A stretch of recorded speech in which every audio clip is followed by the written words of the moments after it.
memperkenalkan diri, nama saya Fauzi Saputra, salah satu dosen program studi D3 Perikanan Tangkap jurusan Peternakan Politeknik.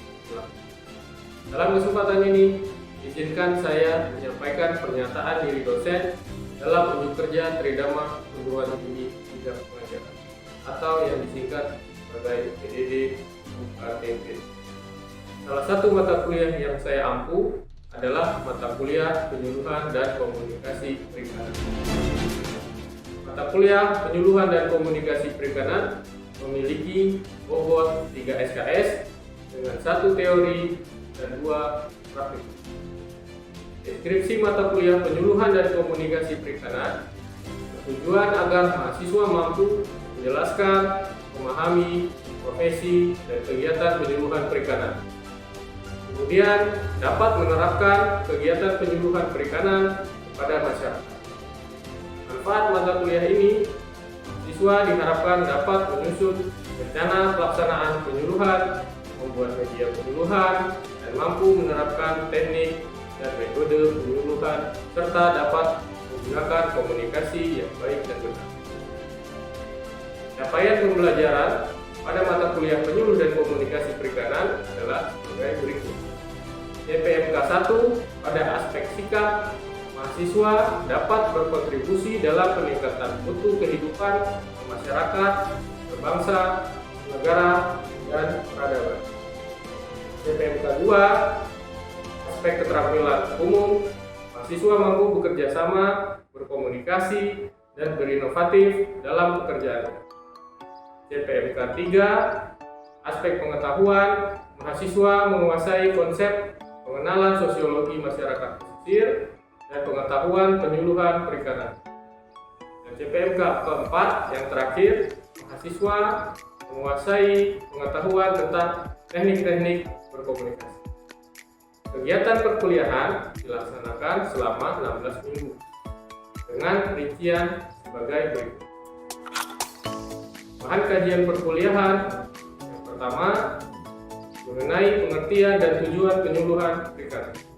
Yang kedua, ruang lingkup ilmu penyuluhan dan komunikasi perikanan serta kaitannya dengan bidang kelautan dan perikanan. Ketiga, latar belakang dan profesi penyuluh perikanan. Yang keempat, metode untuk mempengaruhi perilaku manusia. Yang kelima, etika penyuluhan perikanan. Yang keenam, metode penyuluhan perikanan dan pembuatan media penyuluhan perikanan. Yang ketujuh, perencanaan program penyuluhan. Yang kedelapan, ujian tengah semester. 9, difusi, inovasi, dan perencanaan program penyuluhan. 10, tingkat dan kriteria untuk menilai program penyuluhan dan mengumpulkan data yang diperlukan untuk evaluasi. 11, pengertian, partisipasi, dan peran nelayan sebagai agen penyuluhan dalam merencanakan program penyuluhan. 12, syarat untuk organisasi dinas, kepemimpinan dalam organisasi penyuluhan, dan pengembangan staf. 13, peranan agen penyuluhan dan peranan pemimpin organisasi penyuluhan. 14, sasaran penyuluhan. 15, pengenalan daerah kerja penyuluhan. Dan yang ke-16 adalah ujian akhir semester. Teknik pembelajaran yang saya lakukan dibagi menjadi 3 bagian. Yang pertama adalah metode ceramah, yang kedua diskusi, dan ketiga penilaian. Metode pembelajaran yang digunakan berdasarkan studi kasus dan juga problem based learning. Penyampaian materi dilakukan melalui video dan PowerPoint berdasarkan kasus-kasus terkini yang ada di masyarakat. Kegiatan penyampaian materi dilakukan secara luring di kelas setiap minggunya. Untuk pengiriman tugas dan penyediaan bahan perkuliahan dapat diakses melalui LMS Politeknik Negeri Lampung. Untuk sistem penilaian, aspek-aspek yang dinilai dalam penentuan nilai akhir mata kuliah ini meliputi 10% kehadiran, 15% kuis, 20% tugas struktur, dan 25% UTS, dan 30% UAS. Selanjutnya, izinkan saya menampilkan video pembelajaran yang saya lakukan pada mata kuliah ini. Kita mulai ya. Bismillahirrahmanirrahim. Assalamualaikum warahmatullahi wabarakatuh. Waalaikumsalam warahmatullahi wabarakatuh. Apa kabar semuanya? Alhamdulillah. Ya, sehat semua ya. Oke, hari ini kita memasuki materi keempat mengenai materi metode mempengaruhi perilaku masyarakat nelayan pada mata kuliah penyuluh dan komunikasi perikanan. Nah, sebelum kita mulai, marilah kita berdoa terlebih dahulu menurut kepercayaan masing-masing. Berdoa dimulai.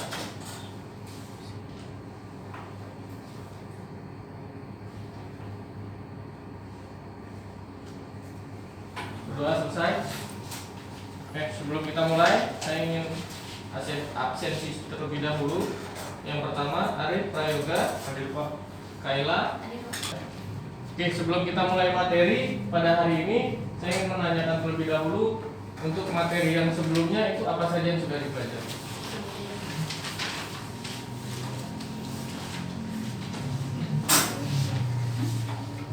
Ya, silakan Arif. Yang sudah dipelajari dari materi sebelumnya yaitu definisi dari penyuluhan perikanan, Pak. Terus definisi dari komunikasi perikanan, ruang lingkup penyuluhan perikanan itu apa saja, dan tujuan penyuluhan, serta tupoksi penyuluhan perikanan. Ya, untuk tupoksi apa saja tujuan, pokok dan fungsi daripada penyuluh perikanan. Ya, silakan, Robi. Yang pertama itu merencanakan kegiatan, yang kedua memberi pelatihan, kemudian ada memberi pendamping, dan yang terakhir melakukan monitoring dan evaluasi. Oke, jadi tadi ada pendampingan, ada pemberian materi untuk nelayan. Nah, dalam pemberian materi kira-kira bisa nggak seorang penyuluh itu memberikan materi kemudian mudah nggak diserap oleh nelayan? Bisa? Ya. Tentunya perlu dengan metode-metode yang harus kita pahami. Hanya tidak semua orang itu bisa mengikuti sesuai dengan arahan kita. Nah, dalam pertemuan ini kita akan mempelajari mengenai metode mempengaruhi perilaku masyarakat nelayan agar semua hal atau arahan yang kita berikan kepada nelayan untuk penyuluhan itu mudah atau dapat terlaksana dengan baik. Nah, tujuan dari mata kuliah ini yang pertama adalah mahasiswa mampu menjelaskan metode yang mempengaruhi perilaku nelayan. Itu yang pertama. Yang kedua, mahasiswa mampu menentukan teknik yang tepat dalam mempengaruhi perilaku nelayan. Nah, kalian bisa lihat di sini. Di sini ada gambar seorang bapak-bapak sedang membuang sampah. Ini termasuk bentuk perilaku yang kurang baik dalam hal ini. Nah, perilaku itu apa sih? Sikap, sifat. Perilaku adalah sifat, sikap, kebiasaan yang ada pada diri manusia. Kira-kira apa penyebabnya? Lingkungan, Pak. Lingkungan, Kesadaran diri. kemudian kurang edukasi. Oke, itu beberapa faktor yang mempengaruhi sikap atau perilaku manusia yang kalian sebutkan tadi. Oke, selanjutnya kalian bisa melihat video ini mengenai faktor-faktor yang mempengaruhi tingkah laku manusia. Jadi ada faktor internal dan juga ada faktor eksternal. Silakan disimak video ini. Faktor yang mempengaruhi tingkah laku manusia terbagi menjadi dua, yaitu faktor intern dan faktor ekstern. Faktor intern yaitu berasal dari diri dan manusia itu sendiri, antara lain ras. Ras ialah perilaku manusia diketahui berbeda tergantung rasnya. Contohnya, ras Kaukasoid yang menjunjung tinggi hak-hak asasi. Lalu jenis kelamin, laki-laki dan perempuan memiliki perbedaan dalam berperilaku. Contohnya, perempuan yang lebih suka berhias daripada laki-laki. Lalu, sifat fisik. Perilaku bayi dengan orang dewasa jelas beda. Contohnya adalah seorang yang fisiknya pendek, bulat, wajah bundar, dan berbadan lemah. Biasanya senang bergaul, humoris, ramah, dan banyak teman. Lalu, sifat kepribadian. Kepribadian adalah suatu yang terdapat dalam diri seseorang yang mana membedakan tingkah lakunya dengan orang lain. Pembawaan atau bakat. Bakat diperoleh sejak lahir dan setiap orang memiliki bakat yang berbeda-beda. Hal inilah yang menentukan perilaku yang diperlihatkan seseorang. Inteligensi. Inteligensi adalah kemampuan individu untuk berpikir dan bertindak secara terarah dan efektif. Oleh karena itu, seseorang yang memiliki inteligensi tinggi dapat bertindak secara cepat dan mudah dalam mengambil keputusan. Yang kedua, faktor ekstern. Faktor ekstern berasal dari luar diri manusia, antara lain lingkungan. Lingkungan, pengaruh lingkungan sangat besar terhadap perilaku. Contohnya, anak yang tinggal dengan keluarga otoriter, yaitu terlalu disiplin dan penuh dengan kekerasan, akan menjadi anak yang pendiam, tertutup, dan bertingkah laku kaku.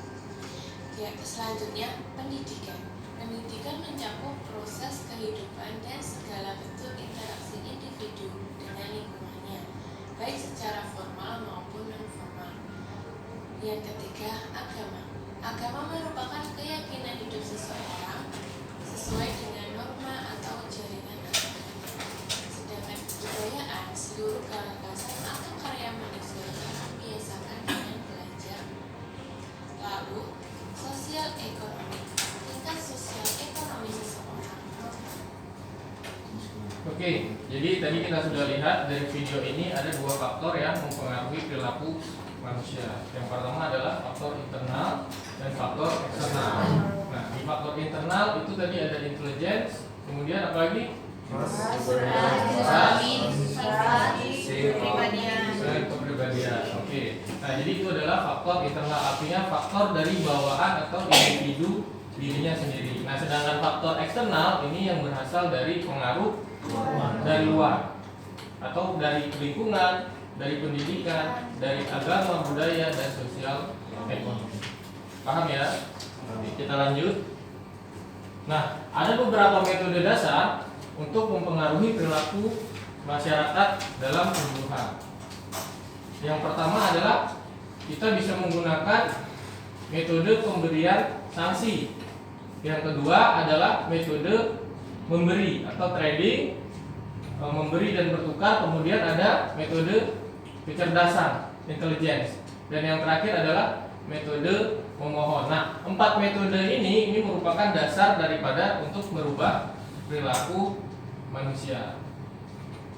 Nah, untuk bagaimana untuk penggunaannya itu sesuai dengan kondisi dan keadaan di lapangan.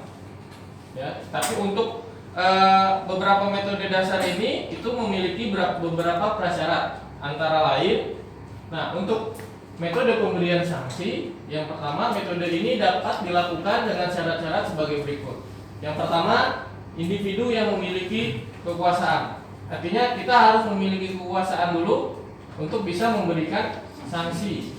Contoh misalnya kita government atau kita pemerintah, ada nelayan yang menggunakan alat tangkap yang tidak ramah lingkungan dan itu melanggar daripada undang-undang, maka kita bisa untuk merubah perilakunya supaya mereka tidak lagi menggunakan alat tangkap tersebut. Kita itu bisa memberikan sanksi karena pihak kita pihak yang memiliki kekuasaan.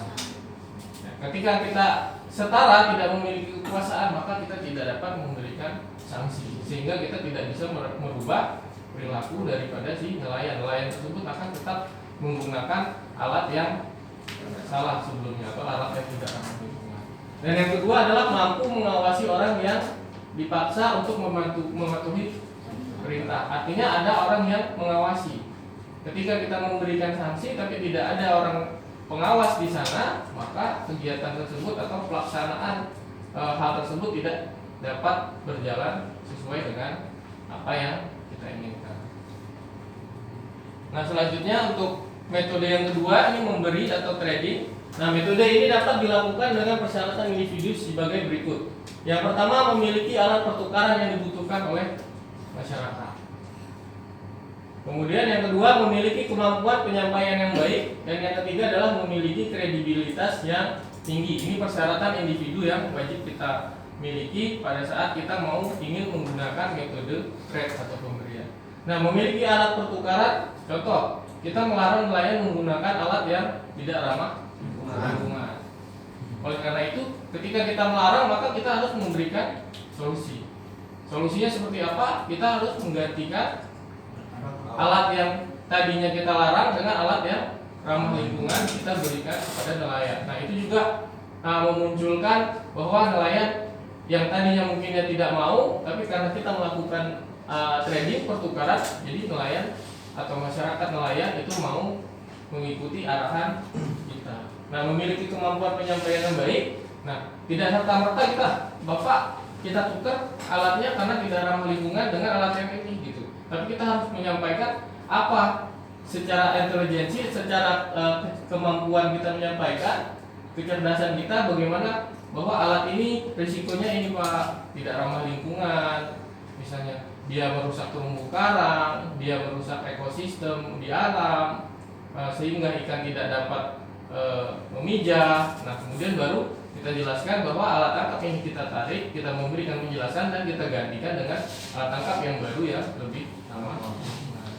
Nah, memiliki kredibilitas yang tinggi artinya penyampaian komunikasi yang baik, tapi kalian juga harus memiliki kredibilitas yang tinggi. Kredibilitas yang tinggi artinya kalian harus dipercaya oleh nelayan. Ketika nelayan tidak mempercayai Anda sebagai penyuluh, maka itu akan kesulitan dalam melakukan metode trade ini.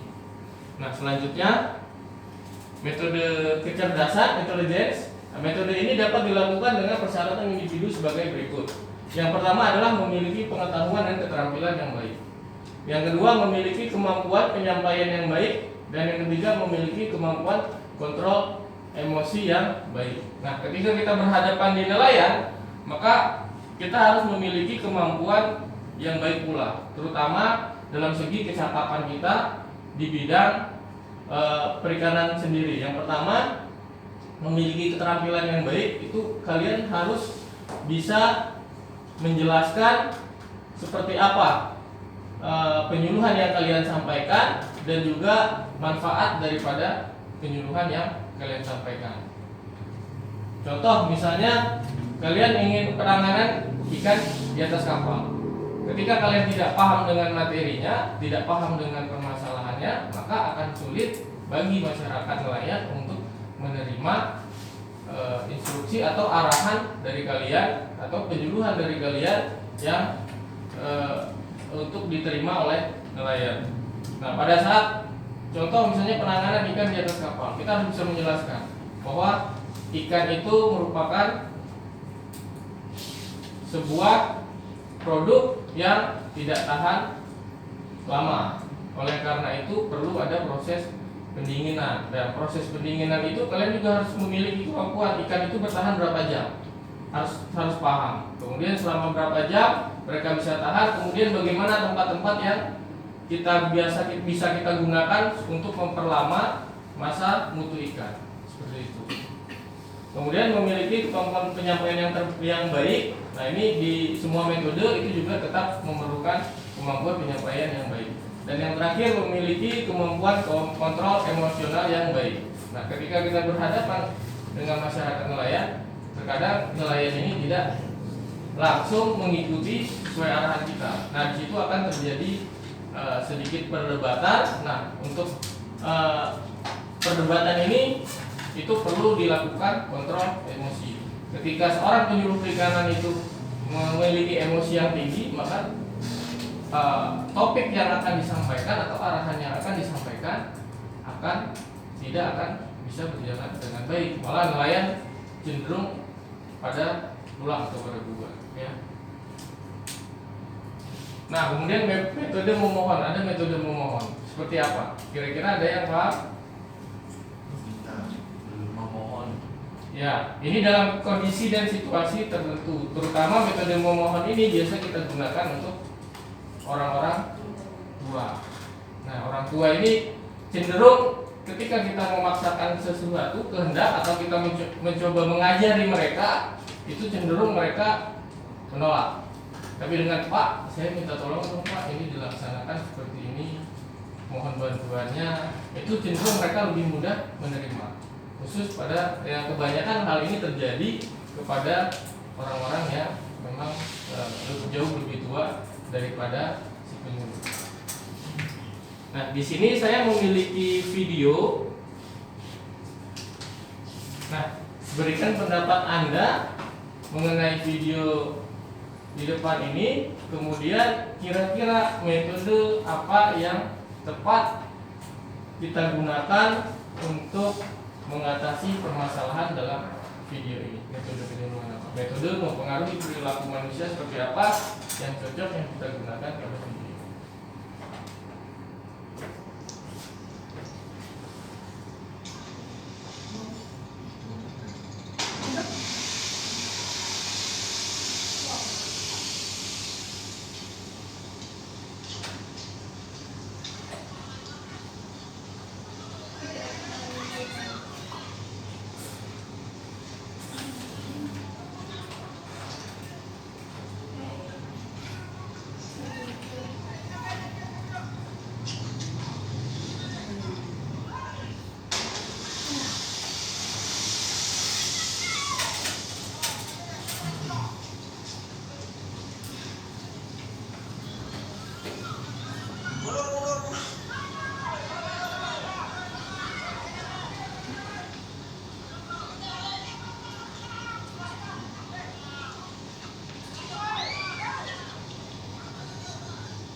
Oke, jadi bisa dilihat dari video ini mendeskripsikan bahwa seorang nelayan menggunakan bow untuk menangkap ikan. Nah, kira-kira bagaimana peran penyuluh di sini untuk menyampaikan kepada nelayan tersebut agar mau mematuhi aturan yang berlaku atau aturan yang dibuat oleh KKP, Kementerian kita, Kementerian Kelautan dan Perikanan. Nah, silakan kita diskusi sekitar 10 menit. Nanti kemudian satu orang saya ingin maju ke depan, ingin mendengar pendapatnya mengenai video tersebut. Yang pertama, metode apa yang tepat untuk mengatasi masalah pada video ini. Kemudian yang kedua adalah alasannya apa. Oke, paham semua? Nah, ini kita bagi menjadi 2 tim atau 2 grup, yang NPM ganjil dan NPM genap. Nanti masing-masing satu perwakilan maju ke depan dan memaparkan hasil diskusinya.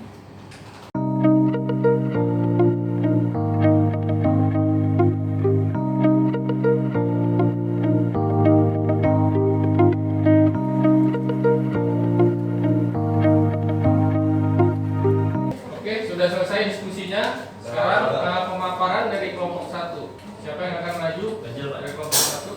Ya, kelompok ganjil.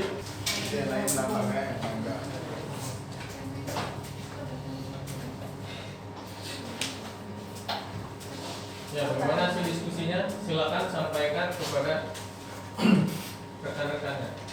Hasil diskusi yang kelompok saya dapat mengenai pendapat saya mengenai video tersebut. Yang pertama, yaitu memberikan kecerdasan, menggunakan metode kecerdasan, yaitu kita memberitahu masyarakat nelayan bahwasannya alat tangkap yang mereka pakai itu sudah dilanggar.